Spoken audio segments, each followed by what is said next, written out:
something that I'm telling you right now.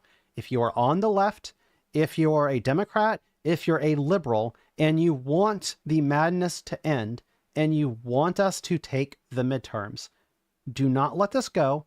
Never stop talking about it, and keep throwing it back in their face. We are now going to move on to talk about the Epstein Files.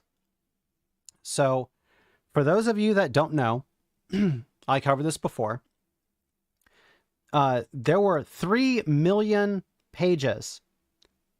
All right? That's not a exaggeration. That's not, I did not misspeak there. I did not mean 3 million words. I mean, there were 3 million pages worth of Epstein files that were not released after the government had said that they had released all the files.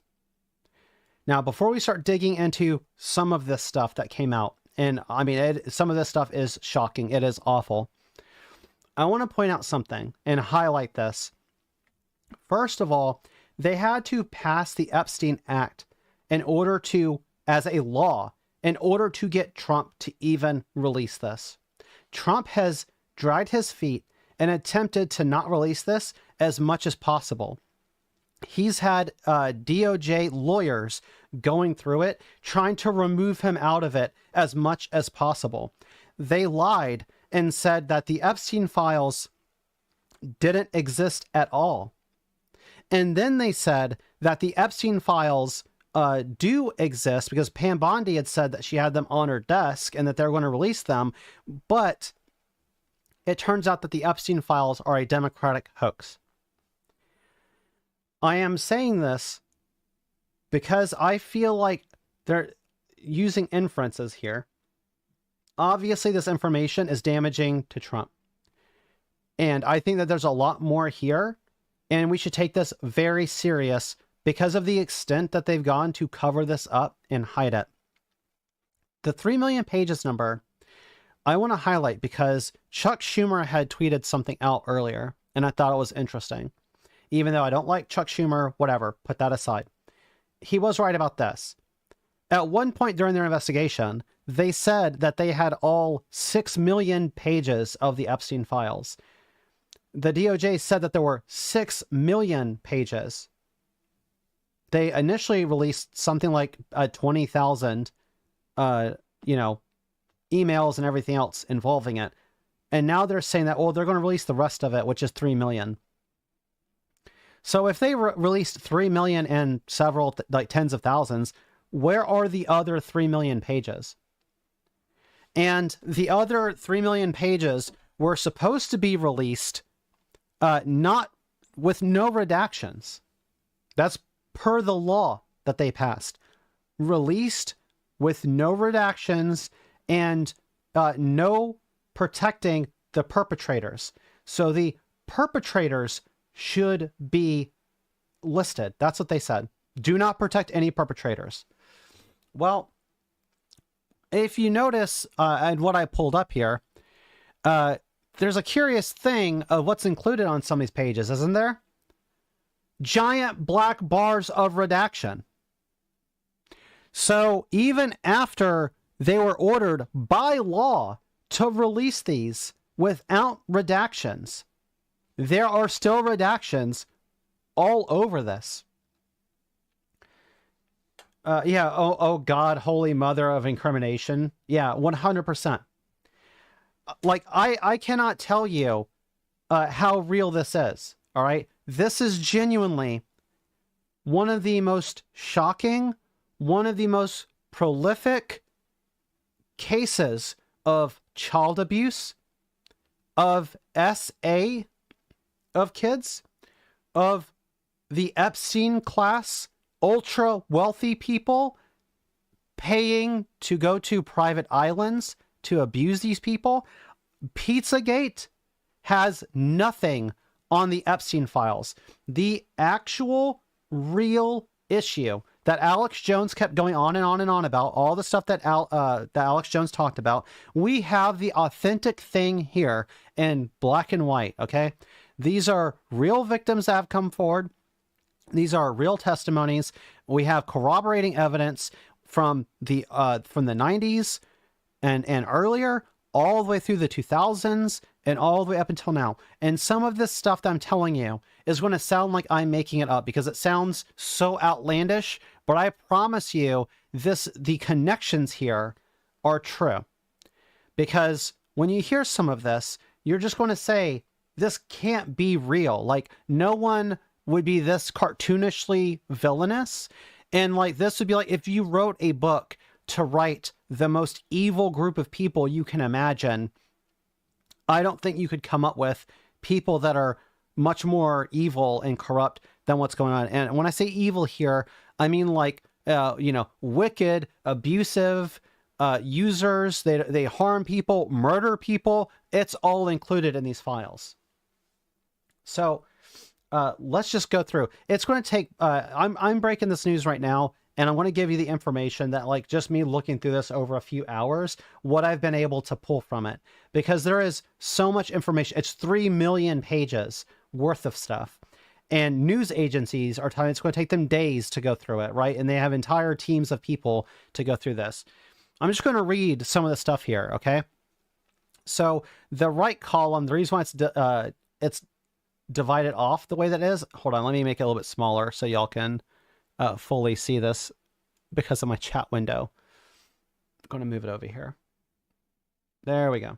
All right. So the reason why you see that bar right here in the middle of this and just got names over there, the left is a description of what happened at the events. The divided line right here are the people that were involved with it. So now we've got that, right? We got Jeffrey Epstein, Elon Musk, Donald Trump Jr., Ivanka, Eric Trump, Alan Dershowitz, which was a lawyer for Trump. We got Bob Shapiro and Ghislaine Maxwell. So it says, Donald Trump, the president, had parties at Mar-a-Lago called Calendar Girls. Jeffrey Epstein would bring the children in, and Trump would auction them off. He measured the children's vulva and vaginas by entering a finger and rated the children on tightness. The guests were elder men and included Elon Musk. Don Jr. Trump, Ivanka Trump, and Eric Trump were there. Attorney Alan Dershowitz was also there with attorney Bob Shapiro. We were taken in rooms, forced to give oral sex to Donald Trump, forced to allow them to penetrate us. I was 13 years old when Donald Trump raped me. Ghislaine Maxwell was also present. It's one testimony. Brace yourself, because this is going to be really heavy. So let's go through some of the others here, okay? Unidentified female friend was forced to perform oral sex on President Trump approximately 35 years ago in New Jersey. The friend told Alexis that she was approximately 13 to 14 years old when this occurred.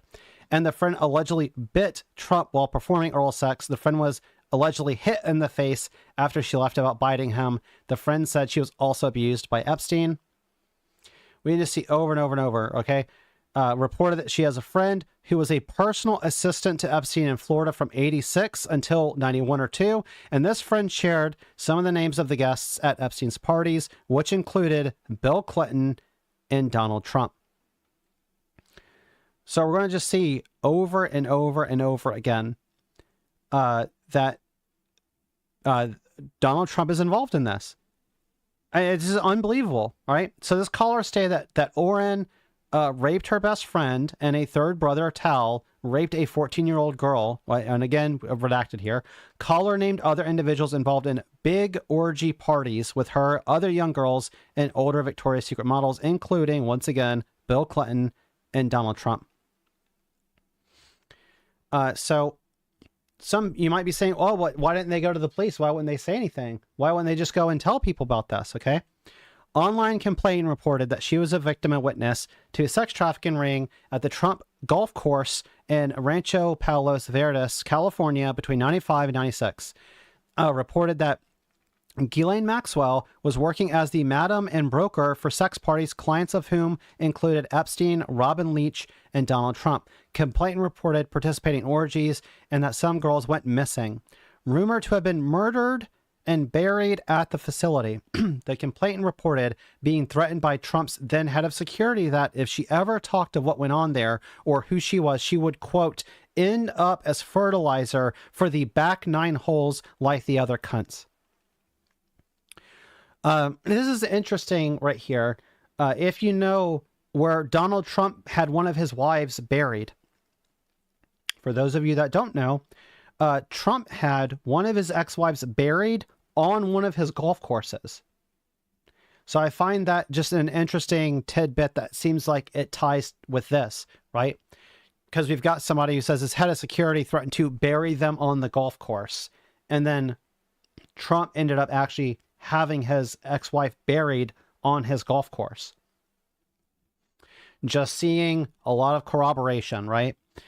Complainant claims to have video of high-profile sex parties dealing with cartels and having witnessed Robin Leach strangle a young girl to death at one of the parties.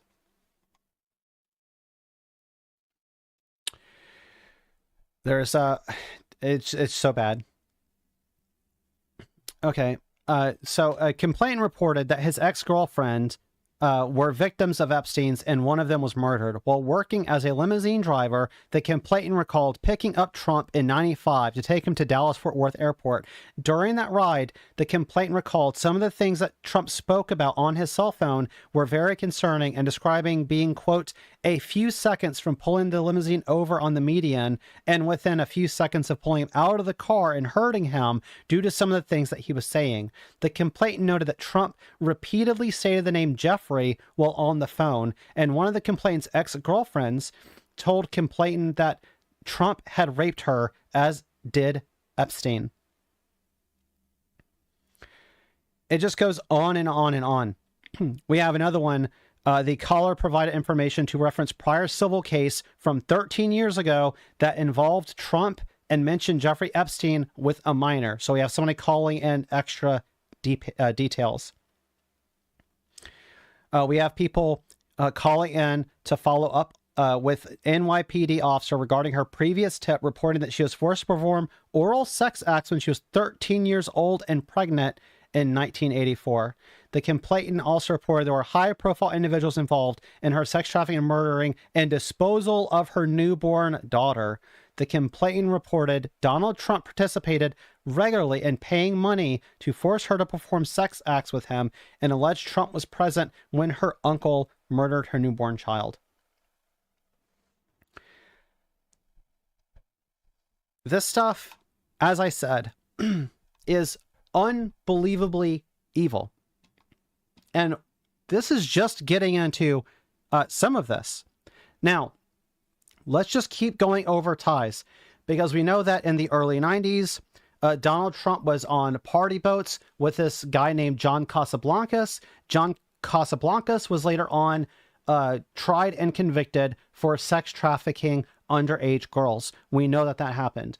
We know that Donald Trump has gone on the Howard Stern show, and he talked about walking in purposefully to teenage girls that were getting undressed and changing for his beauty pageants and his modeling agency. By the way, John Casablancas also ran a modeling agency, which is how he was sex trafficking those younger girls. And one of the other associates that Trump had sex trafficked children via these beauty pageants. And wouldn't you know that at Mar-a-Lago, Trump held beauty pageants with Jeffrey Epstein, with it being just him and Epstein as the only judges present for it. And Epstein would go on later to claim that he developed his idea of having modeling agencies to lure women in and capture people in sex trafficking as having been inspired by Donald Trump, who was friends with John Casablancas, who did the exact same thing. When I say friends, I don't mean like a red yarn, board on the wall. I mean, Donald Trump was reported being on the Spirit, I think it was the Spirit of New York, at Casablancas's parties with him. There's photos of them, palling around together, and there's multiple testimonies of witnesses there and young women corroborating that Trump was there with Casablancas. This is not like, oh, I'm just telling you that like this is my idea or my own personal hypothesis. No, this is factual. We have the evidence for it. There's plenty of corroborating evidence. We have witnesses. We know that this happened. These people were arrested and prosecuted. This isn't just, there are some people that claim this. I want to play a video real quick. And this video is from, we'll get to it real quick. So if y'all are not familiar, there's this guy named Lutnick. Okay. He is currently our Secretary of Commerce. All right. I'm not making this up. This guy is the United States Secretary of Commerce appointed by Trump. Okay. A Trump appointee high up in his administration. And what did this guy have to say about Jeffrey Epstein and meeting him? Here's an interview that he did. And he was talking about meeting Epstein. And I'll resize it once again. I know that my chat tends to like cut some of this stuff off, so that we can at least like hear what he has to say. He was your neighbor for 10 years. How well did you know him? All right. So He's talking about Epstein in number 11 and he lives in number 9. Right. So we renovate, we buy our house, and our house is pigeons and mice. Right. Okay. It was derelict. Right. So we rebuild our house. We move in 2005. Okay. Jeffrey Epstein is arrested in like 2008, I think. So All right. I told y'all before that when you go through these things, and I'm going to let it play through. I'm not going to be like a pause Stacy or something like that. Pause champ. I want to point out here that when it comes to Epstein, and this is like, if you are a leftist, liberal, conservative, whatever, if you care about the truth of this, when they tell you dates, you need to pay attention, because those dates create a timeline. And if you put it all together on one singular timeline of the events that have happened, all these things will make a lot more sense to you. Because what conservatives like to do is say the Howard Stern thing is taken out of context. The Billy Bush video of Trump saying that he doesn't even, when he sees a beautiful woman, he doesn't even wait. He just grabs him by the pussy. If you take those things and isolate them, then Trump can say, oh, it's just locker room talk. It's just locker room talk. Don't worry about it. But when you take it all within context, and then you look and map it out on a timeline of he was on Howard Stern's show and said that he just walked in on these teenage girls that were naked, some of them as young as 14 and 15. And he told Howard Stern, you can just do that. You can get away with it because I own the place. So I get to go in there and just say, oh, I'm doing a surprise inspection. And they laughed it off and yucked it up at the time. And Howard Stern had responded to him with mimicking like a foreign accent, because a lot of the women that were being trafficked here, a lot of them were migrants, and they would like pull their green cards or pull their passports to abduct them. That's how they managed to traffic a lot of these people. And Stern jokes mimicking, and I'm just doing this off of memory, so I'm not going to give you the exact quote, but he basically mimics a migrant person and is saying like, oh, this is just how we say like hello in my country type of thing. And then Trump, laughing, joking back, says, oh, in my country, we say hello, with vaginas, is what Trump said to Stern. So he's already joking about looking at the genitalia of women or asking women to show their genitalia with Howard Stern. Now take that into context with what we know about some of these girls that had reported him walking in nude at beauty pageants. And again, you can take any one of these people's stories, and then conservatives will say, oh, but somebody else that was there said that they didn't see Trump. They didn't see him do it. There is a Wikipedia page where you can go and just look at the sexual allegations against Trump. And there are numerous women that participated in those beauty pageants on that site. And you can see their testimony over and over and over again. There's always going to be some people like, well, I didn't see him. But there are plenty, there's dozens of these girls that said that they saw him doing this. And then we have Trump admitted that he did it on Howard Stern. So this isn't just, well, these women said this and other girls were saying that they didn't see him do it. We have him admitting himself that he did that on Howard Stern. Then we go and you look at the Billy Bush tape, and he says when he sees a pretty woman, he just starts kissing her. He just grabs him by the pussy. That he tried to play off as locker room talk up until what? We had the E. Jean Carroll case, in which case E. Jean Carroll alleged that Trump did to her exactly what he said he does to Billy Bush. She claimed that he just pushed her up against the wall, grabbed her, and inserted a digit into her body, just like, which matches the other reports of these earlier victims that are saying that he was basically like using a finger to gauge whether he wanted to hook up with them or not. So this is like a long pattern of behavior that we're seeing here. And I don't believe that it's just coincidental that Trump is just surrounded by pedophiles continuously. And there's tons of victims that have all talked about being assaulted by this guy, molested by him, or whatever else. And on one hand, you can say, well, these are all just allegations, because that's what I can see conservatives doing. They say, oh, so now you're saying that allegations mean that you did something. I'm saying there's overwhelming corroborating evidence that this guy participated in this, and he was found guilty with E. Jean Carroll's case of sexual assault. And the only reason why they didn't call it rape was because in New York, by a technicality, New York law does not label, inserting something into someone besides a penis as rape. So on a technicality, it's sexual assault. But as the judge himself in that case said, if you went anywhere else in the country, it's rape. That's what they would call that exact same charge. So he was found guilty of rape and defamation against E. Jean Carroll. And we can see with Trump's cult that he has and the people that surrounded him, that Trump routinely had people around him that would threaten and intimidate people into silence or threaten their families. Now, and he engaged in gag orders all the time. He also paid large sums of money to some of these women that are undisclosed amounts. And some of them weren't able to give testimony because they accepted the payout from him. That is factual. We know we have the legal proceedings from that. That's all factual.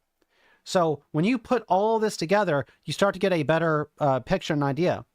So let's keep in mind what I said about the timeline. So he's saying in 2005, he moved in and all this stuff. And then Epstein was convicted later in 2006. Okay. So he's trying to say that he went over there and met him before any of this stuff was out. Okay. And let's pay attention to what he says. Right. So knock on the door.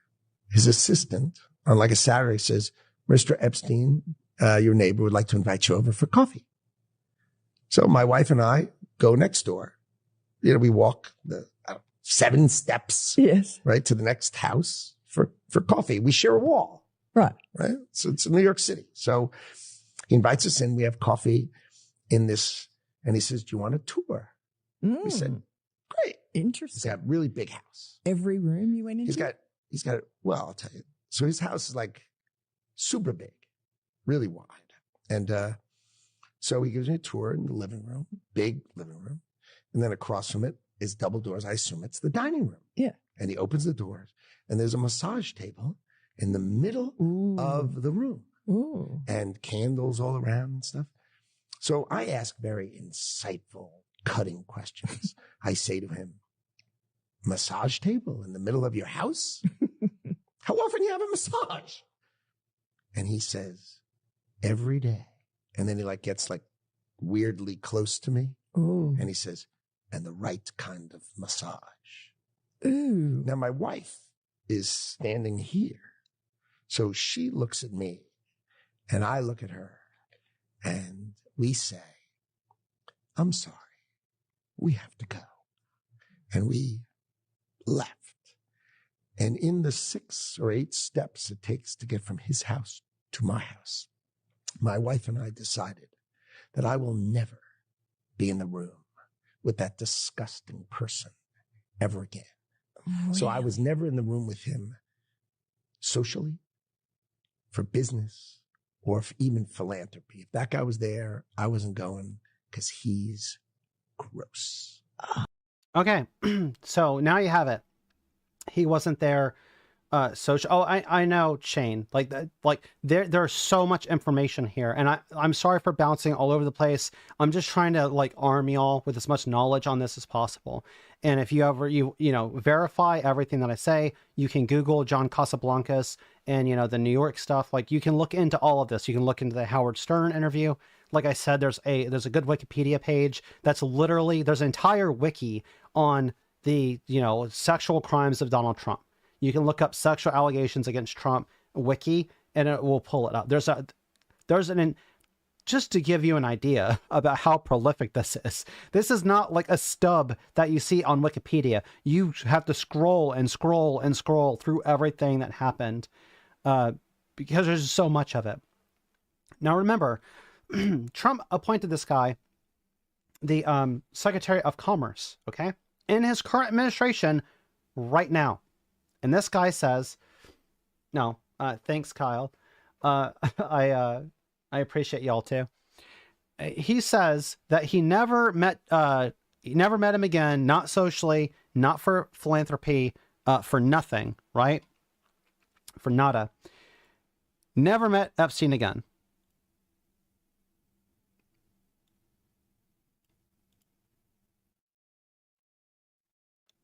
So give me 1 second. Huh. Wait. What's this? So he never met him again. Not socially, not with philanthropy, with nothing, okay? Let me size this so y'all can see it. All right. So this is from Leslie Groff to Howard Lutnick. All right.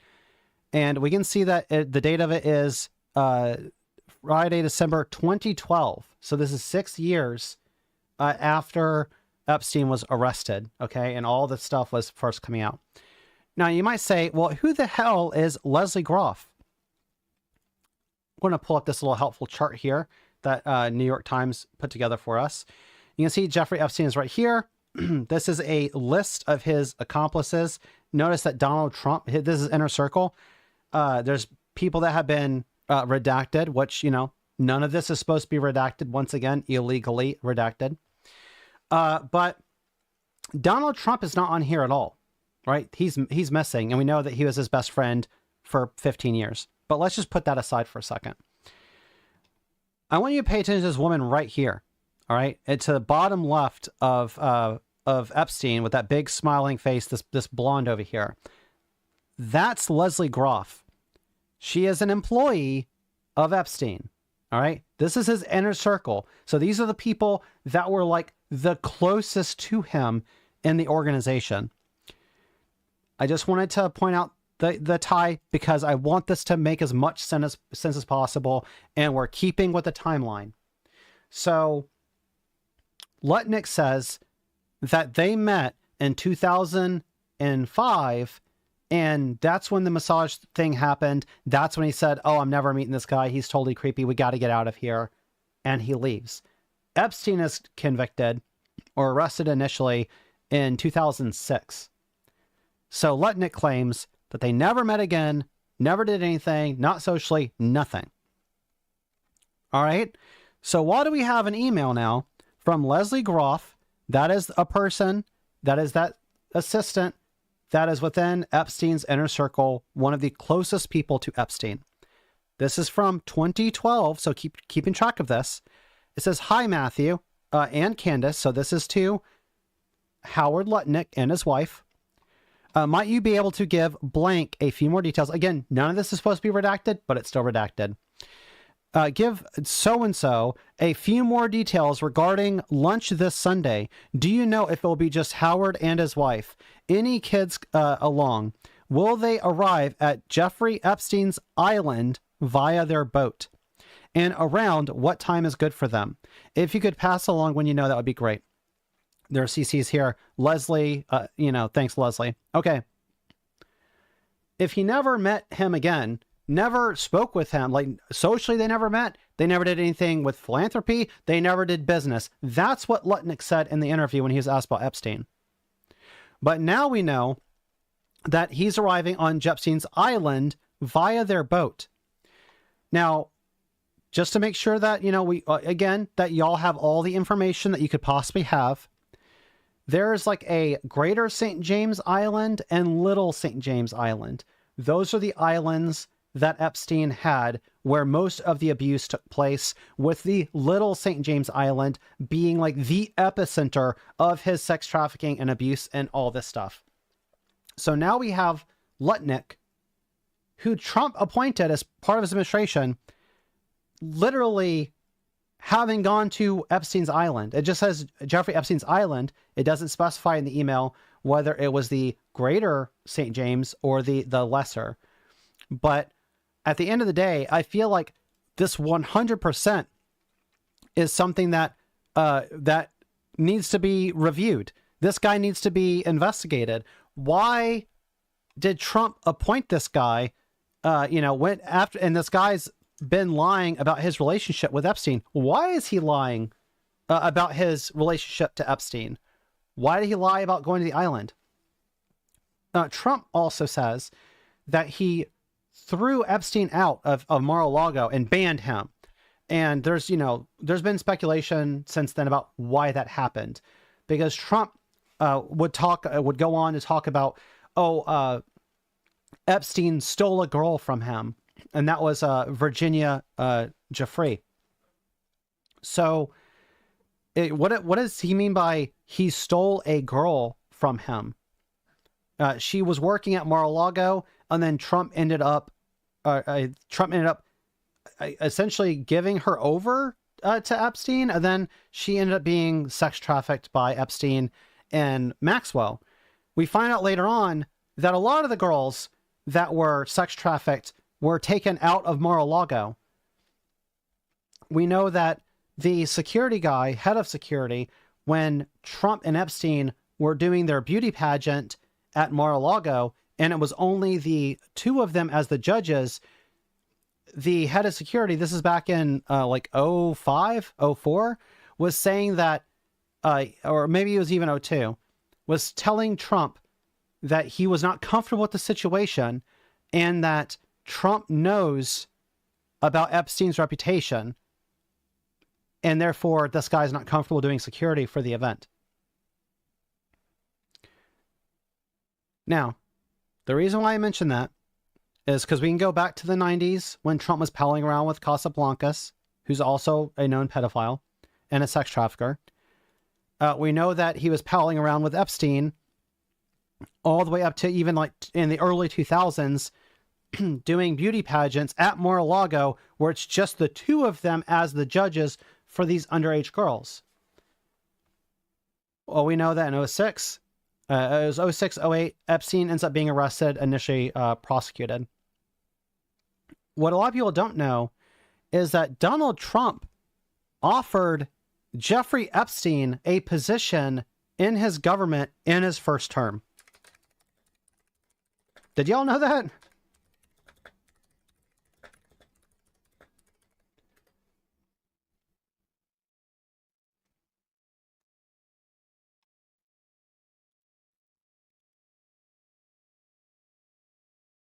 So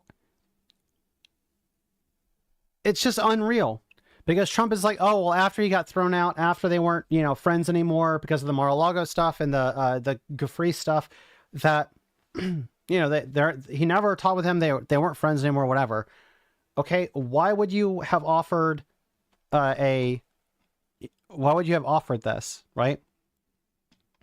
Now we know, some of the other connections that Epstein had.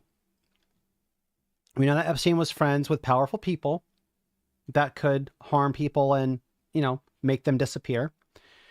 Some of the people that testified and made the accusations in those reports I read to you earlier, some of them essentially gave their reports and then essentially vanished, with one of them having their remains been found later on, as clearly they were murdered. We know that Israel blackmailed Bill Clinton with material that Jeffrey Epstein had produced. I just want to show you this as well, because there's a lot of people, there's a whole Jeffrey Epstein was a Mossad agent claim, and a lot of people laugh it off, and they'll say, oh, you're just being paranoid. This must just be like your anti-Israel hatred or whatever. Well, Bill Clinton was blackmailed with material that Jeffrey Epstein had on him by Israel. Like, we know this happened. This is documented. And then we end up having this. This message is Jeffrey Epstein, a smiley face. He asked the former Israeli PM, Ehud Barak, not that Barak, or Barak, to clarify that he does not work for Mossad in a meeting with a senior Qatari official, or investment official. All right, so this is Epstein talking to the former PM of Israel, saying you should make it clear that I do not work for Mossad, with a smiley face on the end of it there.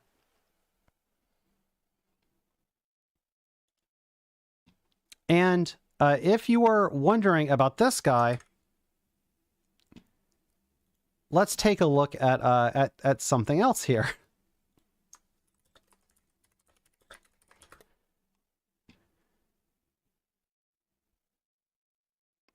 Because it just gets worse.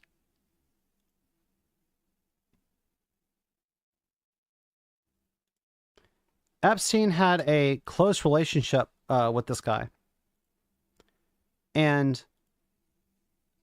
guess who shows up in those Epstein files? I'll give you one guess.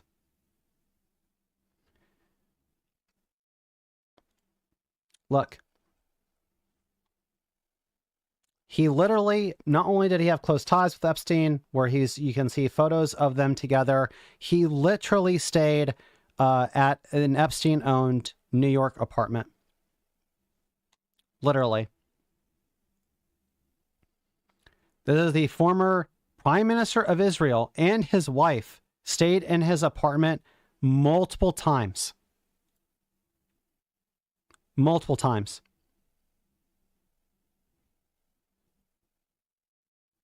All right, and a separate email exchange from his assistant, Leslie Groff. There's Groff once again. Groff writes that she'll contact Pearl about switching out the cable box in their apartment for an Apple TV setup. They were close. Who else is in some of these Epstein files that just leaked? How about the man baby himself? How about Elon Musk?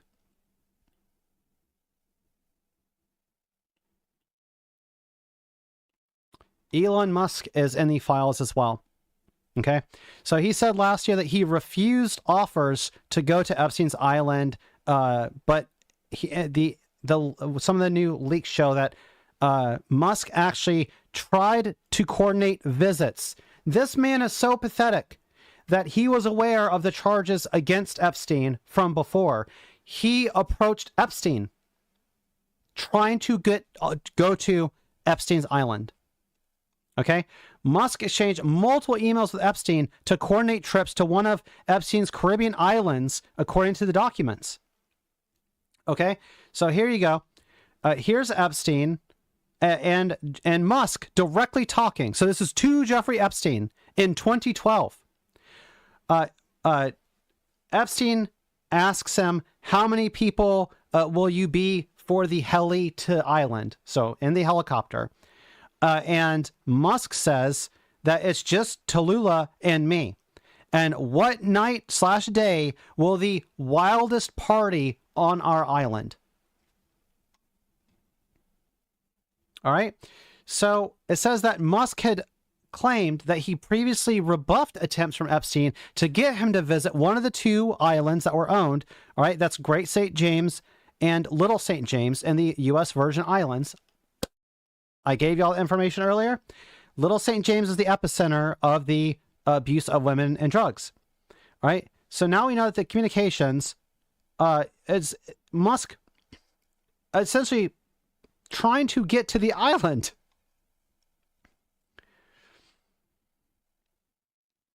All right. So then on December 13th, 2013, Musk emailed Epstein, will be in the BVI/St. Bart's area over the holidays. Is there a good time to visit?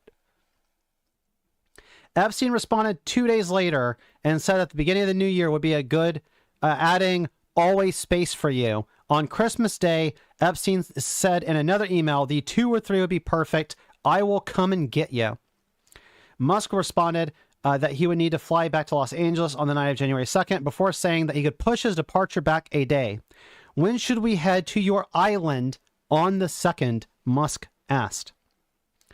Then during their explosive feud last year, Musk suggested that President Trump had slowed the rollout of the Epstein Files because the president's name was in them. That was part of the breakdown between the president and a man who had been one of his closest advisors.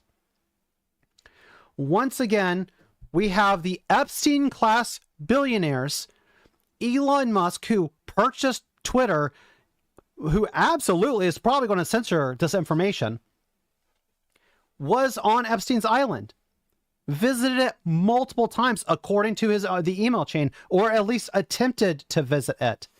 And then he tried to gain political capital by saying that, well, he had never gone out there. Epstein offered him to go out there, but he never went out there. He never actually did that. And as far as I can tell, 100% top down, these people are all in bed together, but maybe literally. Okay, like they want to tell you that that migrants are your enemy. They want to tell you that trans people and LGBT people are the enemy. Trump keeps calling us like the enemy from within, and says that leftists and people that support unions and people that have solidarity together and fight for workers' rights, that we are your enemies. They try to spread fear about us, and they will allow people to post all across their social media platforms that LGBT people are all predators, and that they try to paint us as, pederasts, and, like we're going to go around buggering children and stuff like that.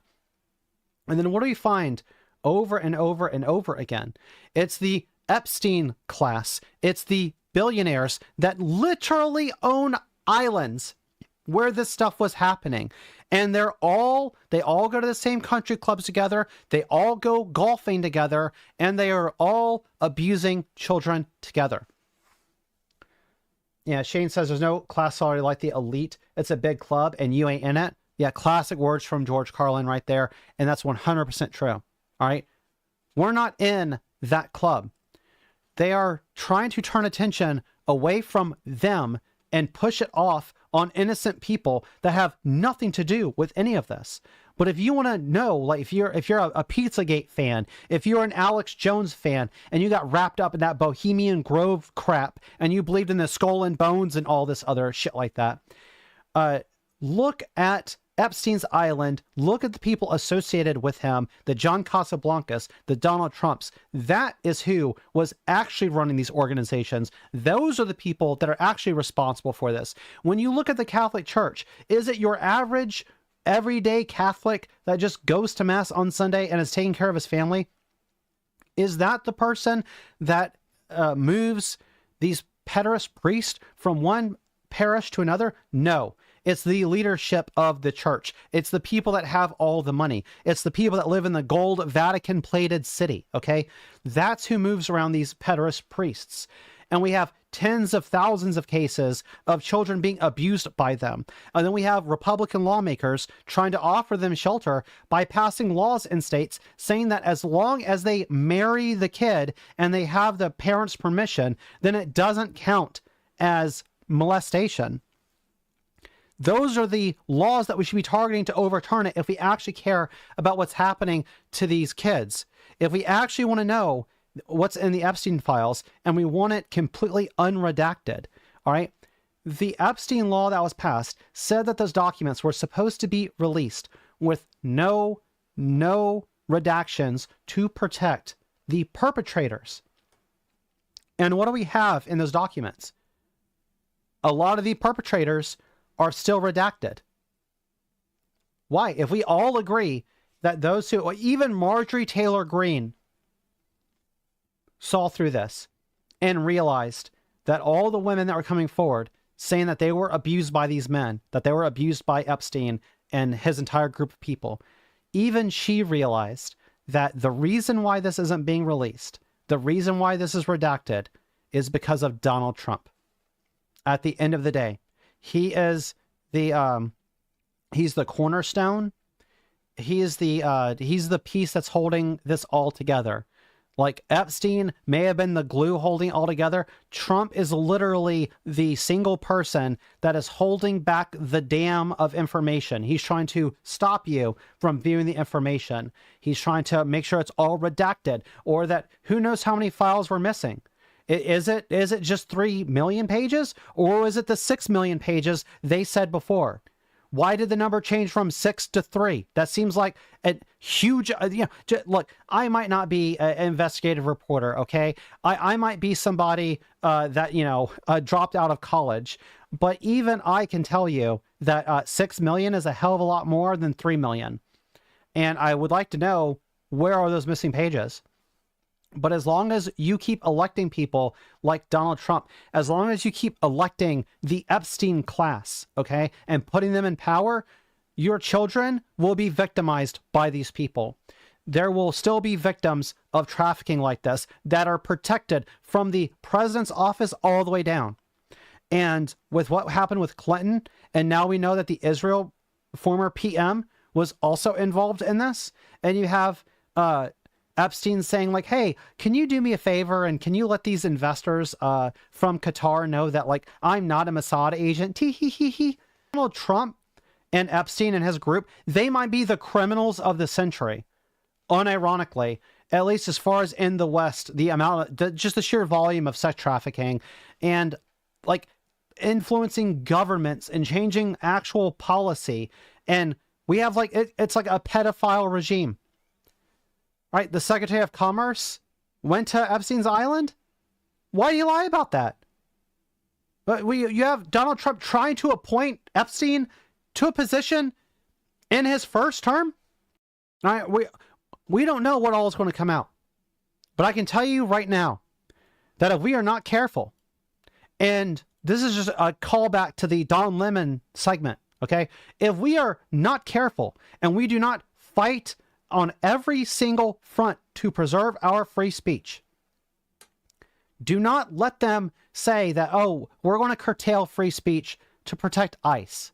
We just need to protect our law enforcement by getting rid of free speech, okay? You can look at other countries and see exactly what happened to them as they whittled away their free speech.